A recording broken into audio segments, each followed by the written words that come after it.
This comes across as so dodgy, eh?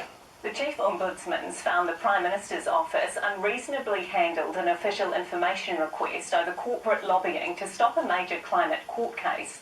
A report says a briefing document from Fonterra and Z Energy should have been identified and considered for release under the OAA. Political reporter Sophie Trigger has more. The Prime Minister today facing up to the actions of his office. A very fair report, fully embrace it, fully embrace all the recommendations as well. As I said at the time, didn't meet our high expectations and standards. That's in relation to a document given to the Prime Minister's then Chief Policy Advisor in hard copy in 2024, and also sent to his personal email account, lobbying for the government to kill off a climate court case between Mike Smith and Fonterra, which it then did. The activist who brought the case pleased to see the Ombudsman's findings.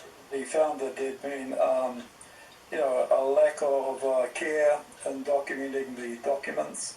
Well, more than a lack of care, it's just they weren't there, they disappeared. The Prime Minister's office received this information from corporate lobbyists. They seem to have gone to great lengths to prevent that information making its way into the public domain, even though people have been repeatedly asking for it. That's simply not good enough.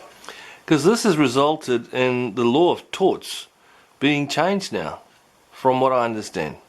The report recommends the Prime Minister reminds staff of their obligations to keep records, that ministerial staffers in his office review them to ensure proper process, and that he decide whether to release further information requested.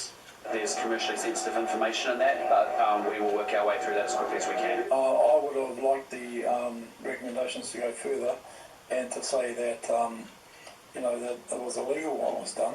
The Ombudsman said he found it surprising the former Chief Policy Advisor couldn't remember what was done with the documents, given they were from well-known companies related to a prominent issue, and the wording was ultimately reflected in the proposed law change. They try to create these conditions for plausible deniability by avoiding the usual protocols. Well, he no longer works for us. It hasn't for some time, but the issue for me is making sure that all staffers understand their obligations, and we have reminded them of that.